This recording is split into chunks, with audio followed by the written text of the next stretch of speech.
محمد وآل محمد صلوات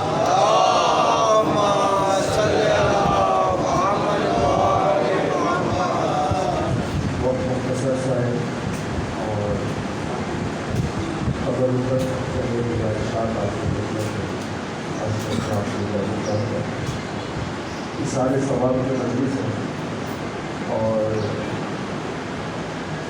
اتنا ایک تفصیلی موضوع ہے کہ سارے ثواب ان سے چند لفظوں میں چند منٹوں میں بیان نہیں کیا جا سکتا کہ سارے ثواب انتہائی وسیع موضوع ہے کہ سارے ثواب اس لیے کہ ایک وہ ہے جو ضرورت مند ہے اور ایک وہ ہے جو ضرورت پوری کرنے والا ہے.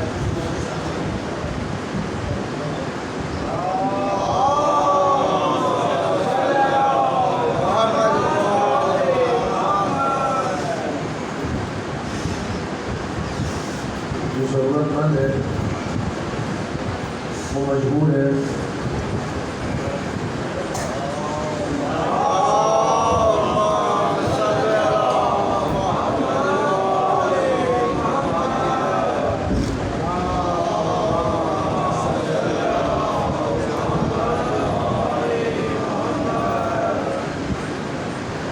ایسے بیٹھ کے پڑھو.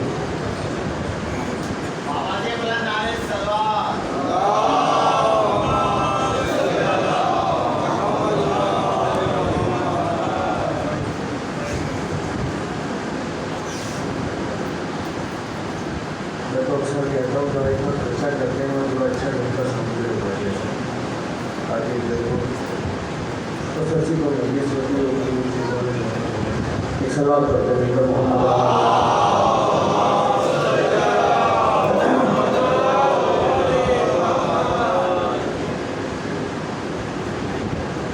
ایک ضرورت مند ہے، ایک پریشان ہے، ایک ضرورت کو پوری کرنے والا ہے. محتاج ہے جو ضرورت مند ہے، اس کی ضرورت کو جو پورا کیا جا رہا ہے وہ بالکل ایسا ہے کہ جسے بھوک لگی ہو، اسے کھانے کی ضرورت ہو، جسے پیاس لگی ہو، اسے پانی کی ضرورت ہو. تو آپ اسے کھانا کب کھلائیں گے؟ آپ اسے پانی کب پلائیں گے؟ جب اسے طلب ہے تبھی اس کی خواہش کو پورا کیا جائے تو فائدہ ہے، مطلب بیکار ہے. تو کوئی تو مرنے والے سے پوچھے تجھے کب اور کہاں کیا چاہیے، تو یقین جانیے کوئی لمحہ ایسا نہیں ہوگا کہ جب وہ آپ سے کہے کہ نہیں اب مجھے کچھ بھی نہیں چاہیے. مرنے والے کو تو بہت کچھ چاہیے، اس لیے کہ جہاں زندگی بسر ہوئی ہے وہ تو ایک خواب ہے، حقیقت تو بہت زیادہ مختلف ہے. الناس نیام الزامات لوگ تو سو رہے ہیں. یہ سوتے ہوئے لوگوں کو سوتا ہوا نہیں کہا گیا.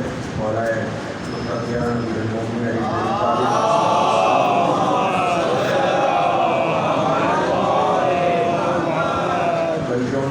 ان لوگوں کے لیے آپ فرمانے جو جاگ رہے ہیں، لیکن جاگتے ہوئے کو سوتا ہوا دکھایا گیا. سو رہے جاگیں گے، سوتے نہیں رہیں گے، جاگیں گے. جب جاگیں گے جب موت آ جائے گی، اور جب موت آئے گی تو پھر انہیں اندازہ ہوگا کہ جو ہم گزار رہے تھے وہ تو ایک خواب تھا، حقیقت تو یہ ہے جہاں ہم آ گئے. اسی طرح سے وہ جو مرنے والا ہے اس کی ضرورتیں تو ختم ہو ہی نہیں رہی. البتہ ہم چاہتے ہیں کہ ہم اپنی سہولت کے اعتبار سے اس کی ضرورت کو پورا کریں.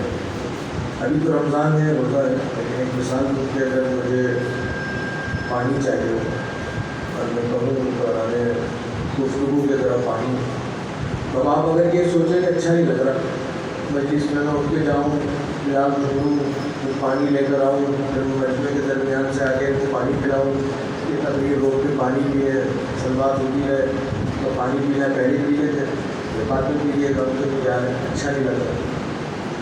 یہ مجلس ختم ہونے کے بعد آپ پانی کا گلاس لے آئے، دیکھو آپ پانی مانگ رہے تھے، یہ 25 سال کا پانی ہوتا ہے، اس وقت ضرورت تھی. جیسے یہ مائک بعد میں سیٹ ہوگا، جب تک یہ فی الحال سیٹ کرے گا تو پھر مجلس ختم ہو جائے گی.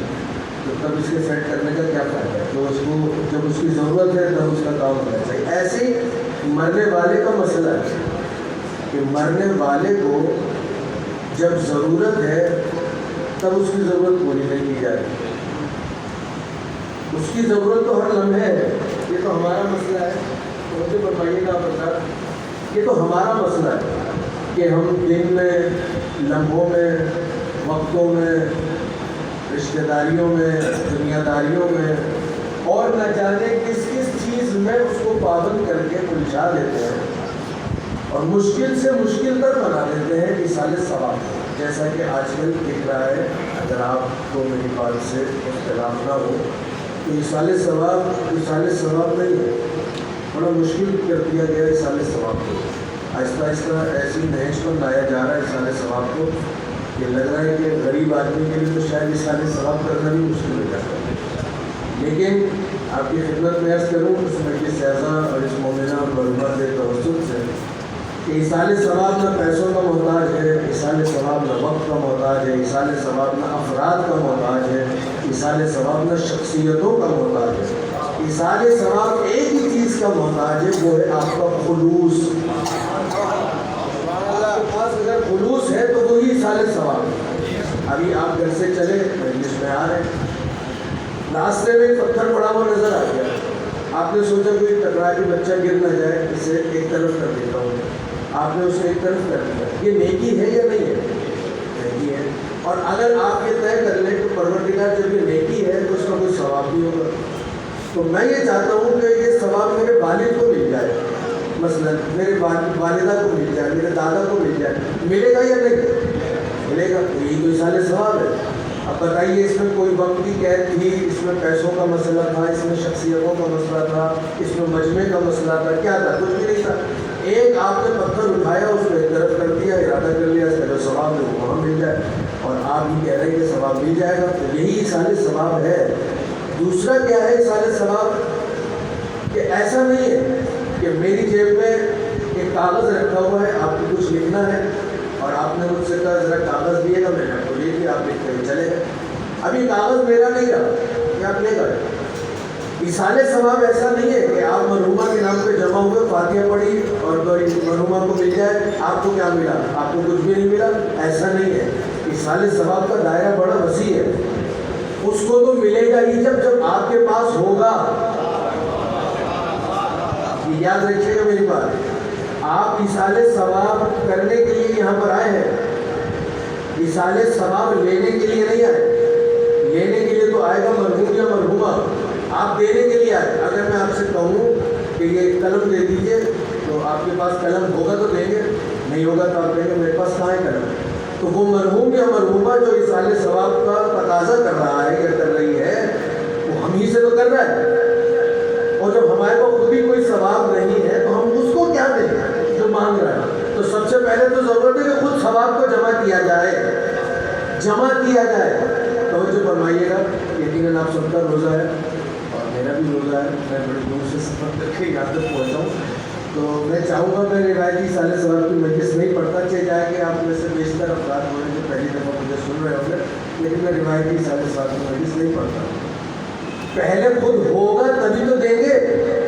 تو پہلے ایصال ثواب جمع کیجیے. اب مشکل یہ ہوتی ہے کہ ہمارا کوئی عزیز جب توجہ چاہیے اپنی، ہمارا کوئی عزیز جب دنیا سے گزر جاتا ہے تو اس کے لیے سویم بھی ہوتا ہے، چہل بھی ہوتا ہے. سویم کے عنوان سے بھی کچھ فاتحہ ایصال ثواب کرنے کا ارادہ ہوتا ہے اور چہلم کے عنوان سے بھی ارادہ ہوتا ہے. اب اگر یہ رستے بھر کے پڑے ہوئے پتھروں کو اٹھا کر ایک طرف کرنے لگے اور رستے بھر کی رکاوٹوں کو سمیٹنے لگے، رستے بھر لوگوں کو پکڑ کر اگر ان کی مشکلوں کو دور کر کے ثواب کو جمع کرنے لگے، تو یہ تو سویم کیا جو جوان ہے وہ پورا ہو جائے گا. تب کہیں جا کر کچھ اتنا جمع ہوگا کہ وہ اپنے مرنے والے کے لیے ایصال ثواب کر دے. تو وقت مختصر سا ہے، مرنے والے کی ضرورتیں بہت زیادہ ہیں، اس کے تقاضے بہت زیادہ ہیں، ہمارے ہاتھ خالی ہیں. تو کریں تو کیا کریں؟ یہ بزرگوں کا احسان ہے ہمارے اوپر کہ جنہوں نے سویم کے لیے مجلس سید الشہداء امام حسین کا انتخاب کیا.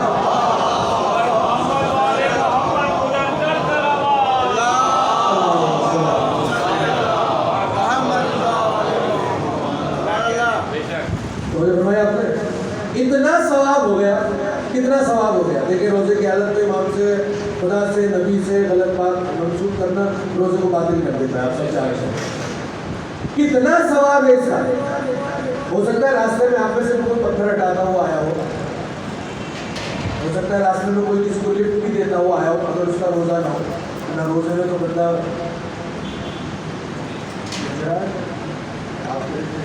ڈرنے لگتا ہے بندہ. تو ہو ہو سکتا ہے بہت سارے کام آپ کر کر آئے ہو، لیکن ان کا ثواب اتنا ہی ہے جتنا آپ نے کام کیا. اس کا ثواب اسے نہیں ملے گا جس نے پتھر کو رکھا تھا. اور فرمائیے گا ایک راستے میں پڑا ہوا پتھر آپ کی نگاہ پڑی کہ کوئی سورج سے گر نہ جائے تو آگے رکھو، آپ نے اسے اٹھا کر رکھ دیا. ثواب کس کو ملا؟ آپ کو. آپ نے طے کر لیا یہ ثواب میرے والد کو مل جائے، وہ والد کو مل جائے، بس. یہ پتھر جس کمپنی نے بنایا اس کو فائدہ نہیں ملے گا. اس میں جو سیمنٹ استعمال ہوا ہے اس سیمنٹ والی فیکٹری کو اس کا فائدہ نہیں ہوگا، اس کرش والے کو فائدہ نہیں ہوگا، جس نے یہاں پہ لا کے توڑ کے ڈالا تھا اس کو کوئی ثواب نہیں ملے گا، صرف اٹھانے والے کو ثواب ہوگا. لیکن جو کچھ ابھی میں بیان کر رہا ہوں اگر آپ نے اس کو سن کر اس پر عمل کر لیا تو کیا آپ کو فائدہ ہوگا؟ نہیں، آپ کو بھی فائدہ ہوگا، اس مرحومہ کو بھی فائدہ ہوگا جس کے نام پر یہاں پر یہ مجلس ایسا ہو رہی ہے. کیا صرف ان دونوں کو فائدہ ہوگا؟ نہیں، جن کی ان کی اولاد نے جو آپ کو جمع کیا ہے یہاں پر ان کو بھی اتنا ہی ثواب ملے گا جتنا ان لوگوں کو مل رہا ہے. کیا آپ ہی لوگوں کو ملے گا؟ نہیں، جو میں بیان کر رہا ہوں مجھے بھی اتنا ہی ثواب ملے گا جتنا ثواب آپ لوگوں کو مل رہا ہے. کیا صرف مجھے ملے گا؟ نہیں، جہاں سے یہ باتیں پڑھ کر آیا ہوں جس نے یہ کتاب لکھی ہے اس کتاب لکھنے والے کو بھی ثواب ملے گا، جس نے کتاب کو چھاپا ہے اس کتاب کو چھاپنے والے کو بھی فائدہ ملے گا. اور کیا صرف انہی لوگوں کو ملے گا؟ نہیں، میرے والد کو بھی ثواب ملے گا اس کا، میری والدہ کو بھی ثواب ملے گا اس کا، چاہے وہ زندہ ہو چاہے وہ مرحوم ہو، انہیں بھی ثواب مل رہا ہے. یہ اصال ثواب ہے. تو مجلس اعضاء کا کتنا ثواب ہے؟ کل رات اعمال تھے شب قدر کے، آپ سب نے یقین کیے ہیں، اور ایک مناجات ہے، مناجات امیر المومنین مسجد کوفہ سے منسوب ہے اور خوبصورت مناجات ہے، اپنی شکل میں پڑھی جاتی ہے. جو لوگ زیارات کر کے آئے انہوں نے وہ مناجات وہاں پہ پڑھی ہوگی، یقیناً پڑھی ہوگی. جو نہیں گئے پروردگار انہیں کربلا مولا زیارت نصیب فرمائے. تو مسجد کوفہ میں وہ دعا پڑھے وہ مناجات پڑھے بہت ہی خوبصورت. اس میں مولا متقیان اس مناجات کے اندر ایک جملہ فرما رہے کہ پروردگار میں اس دل کی پناہ مانگتا ہوں تجھ سے کہ جس دل انسان اپنے آپ کو بچانے کے لیے اپنی اولاد کو آگے کر دے گا، مطلب اس کو مل جائے سزا میں بچ جائے. پروردگار میں اس دن کے لیے پناہ مانگتا ہوں اس سے جس دن لوگوں کی وجہ سے گرفتار بلا ہو جائے گا، بیٹا باپ کی وجہ سے، باپ بیٹے کی وجہ سے. میں اس دن سے پناہ مانگ رہا ہوں جس دن باپ بیٹے اور بیٹا باپ کی اور شوہر بیوی اور بیوی شوہر کی وجہ سے سزا پائیں گے. تو مجھے بتا رہے مطلب یہ تو حشر کا مسئلہ ہے. اس کا مطلب یہ ہے کہ وہاں کوئی کسی کو نہیں پہچانتا. یہ جتنے بھی معاملات ہیں یہ آپ صرف نہیں کہ یہ صحیح کر رہے ہیں. وہاں تو لوگ مولا اسی مناجات میں فرما رہے ہیں کہ لوگ ایک دوسرے سے نگاہیں چرائیں گے، لوگ نگاہیں چرائیں گے. یہ ساری کی ساری صورتحال ہم برزخ میں دیکھ کر وہاں حشر تک جائیں گے. برزخ، عالم برزخ. برزخ کیا ہے؟ جہاں ابھی مرحوم ہوتی ہے. تو دنیا کا پہلا انسان جو دفن کیا گیا اور ابھی آخری انسان اگر کوئی دفن کیا گیا، یہ سب برزخ ہے. جب تک اٹھا نہیں لیا جاتا تب تک برزخ سے زندگی کا مرحلہ گزرتا ہے. اس برزخ میں یہ جو کچھ بھی کیا جا رہا ہے مرنے والے کو برزخ میں پہنچ رہا ہے. بات میری میں بھول نہیں گیا ہوں یا میں کہیں اور نہیں چلا گیا. اس مجلس اعضاء کو جو رکھا گیا اس کا ثواب کتنا ہے کہ رستے میں پتھر اٹھا کے ثواب جمع نہیں کرے مرحوم کے لیے. اس عالم برزخ میں آپ سب حضور تشریف فرما جانتے ہیں کہ یہ جو شب جمعہ آتی ہے اس میں مرحومین آتے ہیں، اربع آتی ہے اور وہ آ کر سوال بھی کرتے ہیں کہ بھئی کیا کیا ہمارے لیے، اور جو کچھ آپ نے کیا ہوتا ہے وہ لے کر جاتے ہیں. جو نہیں آ پاتے ان کے لیے ملائکہ آتے ہیں اور جو کچھ آپ نے کیا ہوتا ہے وہ لے کر اپنے ہمراہ چلے جاتے ہیں اور جا کر اسے دیتے ہیں کہ تمہاری اولاد نے یہ بھیجا ہے. اب عالم میں برزخ ہے اور جیسے آپ اور ہم یہاں زندگی میں بیٹھ کر آپس میں دوسرے سے گفتگو کرتے ہیں، خوش ہوتے ہیں، ایسے ہی کیفیت عالم برزخ کی بھی ہے. عالم برزخ میں مومنین بیٹھے ہوئے ہیں، اربع ہے، شب جمعہ ہے اور سب ایک دوسرے کو بتا رہے ہیں. تمہیں پتہ ہے آج میرے بیٹے نے کیا بھیجا؟ تمہیں پتہ ہے آج میرے بچے نے کیا بھیجا؟ آج میری بیٹی، بہو، بیوی، ماں، باپ، بہن، بھائی، جس نے جو کچھ بھیجا وہ لوگ خوش ہو کر ایک دوسرے کو بتا رہے ہیں. ایسے میں ایک شخص ہے افسردہ بیٹھا ہوا ہے، لوگوں نے کہا بھائی کیا بات ہے تم افسردہ کیوں ہو؟ تو میرے بچے بھول گئے، اس لیے کہ میں دیکھ رہا ہوں کہ کافی عرصہ ہو گیا آہستہ آہستہ کر کے انہوں نے اپنی کچھ بھی بھیجنا چھوڑ دیا. یہ تو ہوتا ہے کیونکہ ہمیں بھی اپنے ابا سے زیادہ دادا، اس کے بعد ہم بھی بھول جاتے، نام بھی یاد نہیں ہوتے. تو یہی حال ہمارا بھی ہوگا. اور میں کبھی کبھی سوچتا ہوں، آپ بزرگ تشریف فرمائے یہاں پر، کہ یہ تو بزرگوں کی اتنی محنتیں تھیں کہ ہم جیسے لوگ دادا تک کو بھی یاد رکھ لیتے ہیں، لیکن ابھی جو ہمارے کارنامے ہیں تو ہمیں بھی یاد رکھ لیں ہماری اولاد تو بڑی بات ہے. آسان ایسے ہی لگ رہے کہ ہمیں بھی بولے گا اچھا وہ چلو کس سے ختم ہو گیا. لیکن کیا کہا مرنے والے نے کہ اولاد بھول گئی، اب دینا چھوڑ دیا، مثال ثواب کرنا چھوڑ دیا، افسردہ ہو گیا برزخ میں. یہ وہ جگہ مناجات کا جو میں نے حوالہ دیا جب کوئی کسی کو پہچانے گا نہیں. لوگ اپنی اولادوں کو آگے کر دیں گے کہ ان پر عذاب آ جائے میں بچ جاؤں. ایسے میں کیا کوئی کسی کا مددگار ہو سکتا ہے؟ وہ افسردہ بیٹھا ہوا کہ اتنے میں ایک مومن بڑا خوشی سے جھومتا ہوا آیا. سب نے دیکھا اور دیکھ کر کہا کہ بھائی کیا ہوا اتنے خوش؟ اس لیے کہ میرے گھر والوں نے میرے لیے بھی کچھ سارے ثواب کیا. اب اسی طرف جب دیکھا تو یہ بڑا افسردہ بیٹھا ہوا تھا. تم اتنے افسردہ کیوں؟ کہ میرے لیے کچھ نہیں آیا، اس شب جمعہ میرے لیے کچھ نہیں آیا. یہ جو جھومتا ہوا آیا تھا اس نے کہا تم پریشان نہیں ہو، میرے بچوں نے میرے لیے ایسا کچھ بھیجا ہے کہ وہ میں خود بھی رکھ سکتا ہوں، اس میں سے تمہیں بھی دے سکتا ہوں.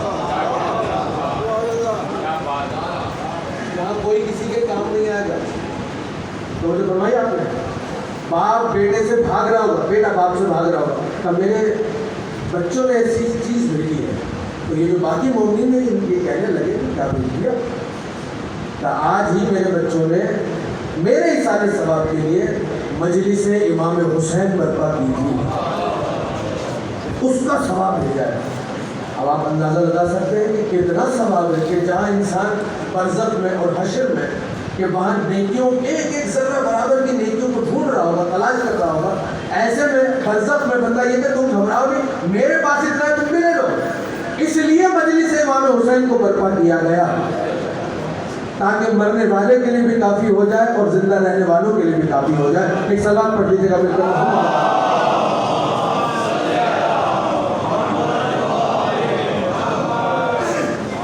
اسی لیے کہ ایصال ثواب میں آپ پریشان نہ ہو بات کریں.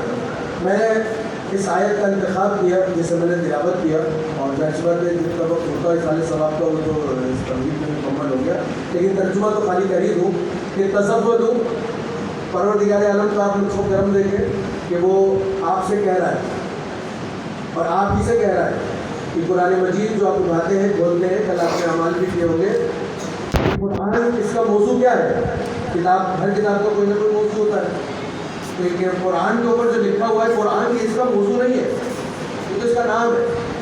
اس لیے کہ سب سے زیادہ پڑھی جانے والی ہے، اس لیے اس کو قرآن کہتا ہے. قرآن اس کا موضوع نہیں ہے، قرآن کا موضوع قرآن نہیں ہے، اس کا نام ہے کتاب کا قرآن. تو کوئی تو موضوع ہوگا، ہاں موضوع ہوگا کوئی نہ کوئی. انسان اس کا موضوع ہے، کتاب کا موضوع انسان ہے. انسان ہے یعنی کیا؟ اب آپ نے کتاب کھولی، آغاز کیا آپ نے بسم اللہ الرحمن الرحیم الحمدللہ رب العالمین. پڑھ آپ رہے ہیں، کلام خدا کا ہے، زبان آپ کی ہے، الفاظ آپ کے ہیں، کلام خدا کا ہے. خدا آپ سے آپ ہی کے الفاظ اور انداز میں کلام کر رہا ہے کہ الحمدللہ رب العالمین. گویا خدا مجھ سے کہہ رہا ہے کہ تمام تعریفیں پروردگار کے لیے ہیں. یہ موضوع ہے قرآن کا. جب پڑھتے پڑھتے پڑھتے پڑھتے بہت سارے مراحل گزرتے ہیں تو ان میں سے ایک مرحلہ یہ بھی آتا ہے کہ جہاں خدا کہہ رہا ہوتا ہے تزودوا، اے بندے کچھ سامان سفر جمع کیا ہے، سامان سفر جمع کر لو. آپ ناراض تو نہیں ہو رہے؟ 2-3 منٹ ہوا تو زیادہ